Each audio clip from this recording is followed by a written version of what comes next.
Hello mga lalabs! Welcome back to my YouTube channel. At kung bago pa lang sa aking channel, mag-subscribe na! Strawberry Mix Vlog. Mga lalabs, for today's video is nililipbang tayo mga lalabs. Ganito kasi yun. Ganito yun mga lalabs. Akala ko kasi hindi kami makakasama dito kasi yung pinsan ng alaga ko pumunta, natulog dun sa bahay, nag-sleep over doon ng 3 nights. Ngayon, akala ko siya na lang ang uuwi at saka yung alaga ko lang ang sasama sa kanya. Kasama yung ate niya. Kaso ayun ang ate niya tinatamad kasi natulog din yung ate niya doon sa best friend niya kagabi. So, akala ko yung tatay lang susundo biglang sabi ng amo ko magpak daw ako at aalis kami.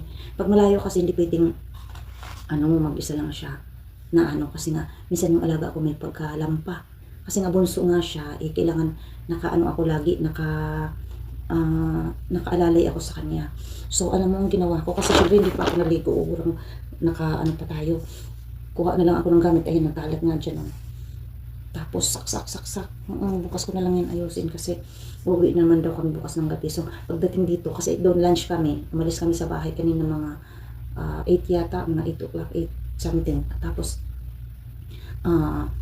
sabi ko kay Mars, huwag na lang. Kasi dami ko pang plansyahin mga lalap. Sabi ko, huwag na lang galawin. Siyempre, maraming trabaho si Mars. Sa ngayon, dalawa na lang kami. So, ngayon pagdating dito, yung katulong, ibang lahi na. Kasi yung dati dito, nung nagmukbang kami kasama ko noon is Pilipina, yun ay napurgod na si ate. Tapos yung bago nilang kasama, may bago silang kasama dito sa bahay, Ethiopia. Tapos, sa kabilang kwarto yung kwarto niya. Sabi ko sa kanya, hindi siya marunong pa mag-English, mga lalabs. So, tinanong ko siya kung marunong siya mag-English. Maki-English daw, sabi niya. Tapos sabi ko, ganun sa kanya, in a good way, kasi syempre, nakakaano naman. Sabi ko sa kanya, i-Arabic natin, sabi ko, ano ma pinumhina, gorpa. Ano nung hina, tani gorpa hinakhaga, maksan. Maksan kasi ang tawag dito sa bodega. Hindi naman bodega, maganda naman ang nito, yung mga bag lang nila ang nakalagay at saka yung parang library at saka dito na rin siya nagpa-plancha. Ito na yung plancha. Pero naman kasi bago ang bahay nila Tapos kausap din kasi niya yung yung kanyang palalabs. Tsaka maingay siya. Tapos ako syempre mag-iilaw ang mga ko. Hindi na ako nakakain mga lalabs. Hindi na tumukbang. Tapusin ko lang. Para sabi ko sa inyo, mag-iilaw ang mga jawal ko, dalawa kasi nga may marathon bukas Friday. So, naisip ko na rin, habang may kausap siya, alangan naman na So, dito na lang ako, tag-isa kami, kwarto niya doon, dito rin ako. Kausap niya yung may kausap siya doon. Dito din, nagliliwanag din yung dalawang cellphone ko kasi may marathon niya bukas, mga lalabs. So, ngayon, tapos na ang aking explain sa inyo na ganun talaga lagi ang buhay ko. Sa kalsada na lang halos pag natulog. Pero, ngayon may changes naman kasi, nararanasan naman kasi ng mga taga-alaga. Kung saan ang gusto, lalo na pag ngayon walang klase, talagang sige, go, kahit saan.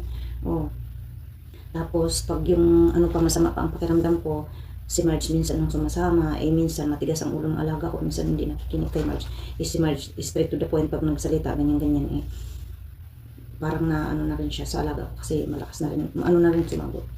Yung mga lalabs, tapos ko lang ikwento sa inyo, ayun, kakain na tayo mga. Diba, naubos sa kwento yung mukbang ko. Kwento ko lang sa inyo kasi si Stro kasi talagang gusto niya yung Stro na maikwento sabi niya, tumawag na yung amo, nanay nung pinsan na ko. Tawag niya, Lin, sabi niya, Naam, sabi niya ganyan. Kumain ka na ba? Sabi niya. Lumapit ako doon kasi, pero hindi naman siya, kasi hindi nga marunong mag-English, Arabic lang siya. Sabi niya, hindi ka lasakil. Sabi, lumapit ako. Kasi hindi ako nagmamadam kasi nga mas bata pa sa akin yung amo niya, yung nanay ng pinsan. Sabi ko, mapi akil, bas akil suway. Sabi ko, kumain ako kunti lang. Sabi niya, asa nada akil, yejib akil, nagdala siya ng pagkain lang, tama lang sa kanya, suway lang sa kunti lang sa akin. Sabi ko, gano'n. Tapos sabi niya, tayyip, sabi niya ganyan. Kasi inalagaan mo yung anak ko, nagsabi daw yung bata sa kanya, inalagaan nyo. Mag-order tayo ngayon ng malaking,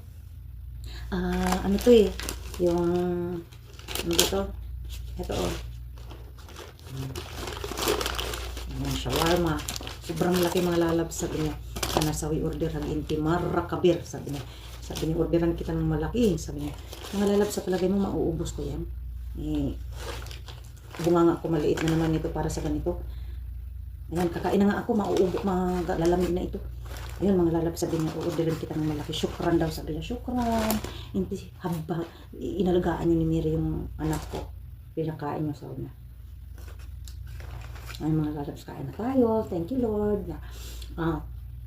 kahit ito ay minsan nakakapagod dito ang ano lang kasi dito talagang pagkain hindi sila maramo, pati yung amo ko inuuna nila ang pagkain. Kaya thank you Lord talaga sa pagkain at sa amo namin. Asan yung yun lang ang kagandahan dito sa amo ko kasi hindi sila maramo talaga, as in hindi sila maramo. Hindi nakikita yung pagkain ko mga lalabs.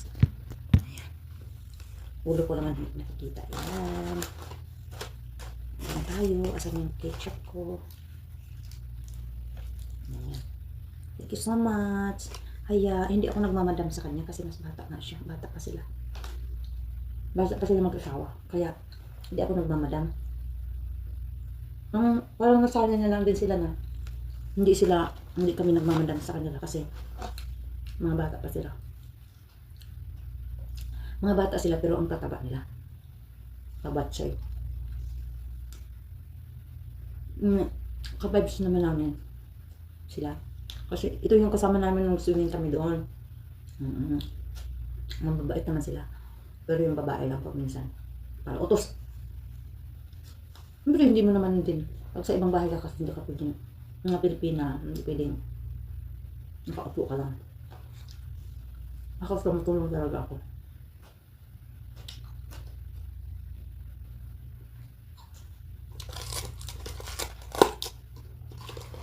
Thank you so much. Laki pa ng tipsy pag hindi pinaulit lagi ko. May rep pa sila mga lalabs. Oh. Kasi dating ref ko ng Pilipina, binilhan nila ng ref si ate nung nagprugod. Mga sila. Lalagay ko to yung sobra ko mamaya. Hindi na nakita yung ulo ko.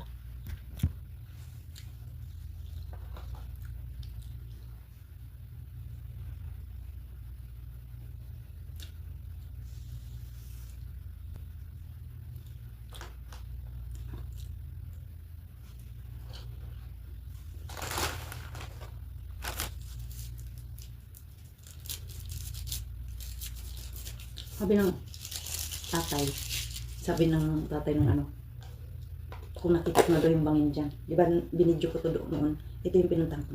Nakita ko na, sabi niya sa akin, hindi shop, hinahada, ano daw, yung sa may labas daw nila, kung nakita ko daw. Sabi ko, nakita ko, pero doon sa roof. Sabi niya, sige po ka daw, punta kami daw. Nagkat, nakita ko mga nagkakawat kasi. Grabe nito. Kakainin ko ito bukas. Ano ba ito? Marami kasing klase ng shawarma nga. Maanghang pa siya. Hindi ko kayang maanghang. Hindi ako mahilig sa maanghang. Pero siyempre.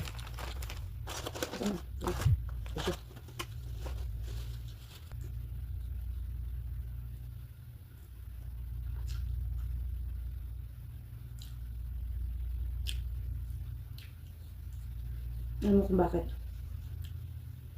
Tatanungin ka. Pero pagdating ko kanina dito, binuntang ko siya sa kusina. Tinignan ko. Kinausap ko siya, ha? Ano ko? Marunong ka ba mag-English? Sabi niya, dito siya marunong mag-English. Arabic lang.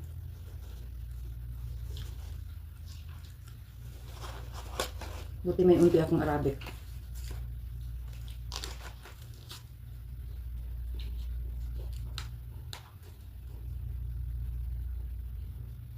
Gabi pa mga lalabs. Gabi na.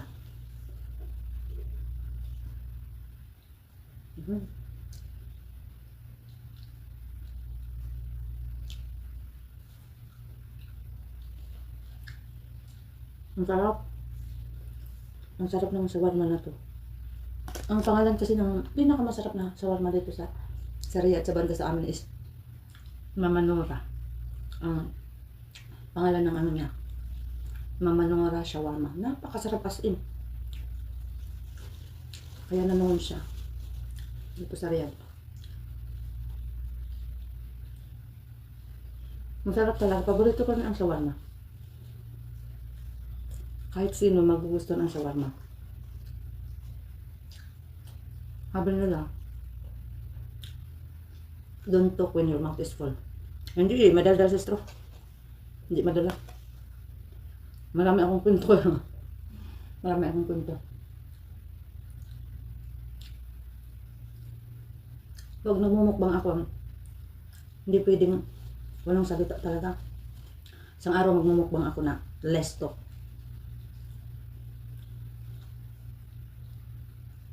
Sarap. Yummy, yummy.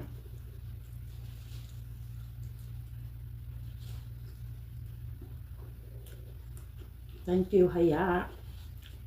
And Bahad. Haya ang pang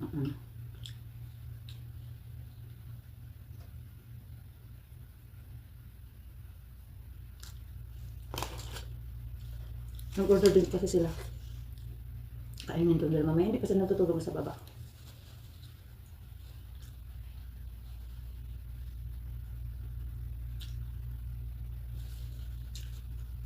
Sa lahat, 1/4 nga lang ng ano ko. Bukas bang, ano ko to. Sinadya ko na dito ako kasi may rep dyan, di ba? May mga prutas dyan. Isa lang naman ko. Nangalap. Tama na kasi gabi. Pag gabi kasi, hindi masyadong kumain ng marami lalo na. Pero pag kumain ka ng gabi ng ganyan, huwag ka kaagad humiga. Ang tagayin ko naman, tatayo man ako. Maglalakad, mag-iikot ako. Ay, kahit mag-ano ng 5 beses kasi para mag-circulate yung kinain mo. Hindi yung uupo agad kasi isa yan lang, isa nag-i-stack, nag-ano ang tiyan mo. Laki-laki talaga. Oh, yeah, may pang-breakfast na ako bukas. Bukas ko ito bukas. Kasi yun ang hilig niyan sa ano. Ang ginagawa niya. Ano? May pang-breakfast. Pero ayan. Ito nagtatapos ang aking vlog. May pang-breakfast pa ako pero ito hindi ko na ito iinumin bukas. Hindi ko rin ito uubusin ngayon. Ang cola, tsaka itong patatas. Ito lang bukas ng breakfast. May dala akong coffee. Yung hindi ko lang nadala talaga yung mga, hindi ako nakapagdala ng noodles, ng ano, biscuit. Hindi ako nakapagdala kasi nasanay kami talaga ni Rima na meron kaming midnight snack. Pag ano, walang pasok, meron kaming midnight snack ni Rima. Biscuit, kung ano pa man. Ayan mga lalabs, dito nagtatapos ang aking mukbang. Thank you so much sa nanay ng pinsan ng alaga ko. And thank you Lord sa pagkain din. Ito mayroon pa akong purpose. Please, thank you so much and please like, share, and don't forget to click the bell para updated kayo sa aking susunod na mga video. Thank you so much sa laging nagmamahal at sa nagpe-play sa akin. Sa lahat na cheesy, sa aking mga bagong cheesy, at saka sa ating kapuso, spicy, sa kalam, wristbacker, strawberry, sa lahat ng nasalihan namin ngayon at nakakatulong sa amin sa sana ma-monetize ulit kami. Ibaling mauna si Marge, susunod ako kasi si Marge nauna sa akin yan, napabayaan lang niya ng konti. Sana mag-ano na siya. Yan mga lalabs, bye sa inyong lahat. Thank you so much. God bless you. Saan bansa man tayo, mag-iingat tayo mga lalabs. Bye.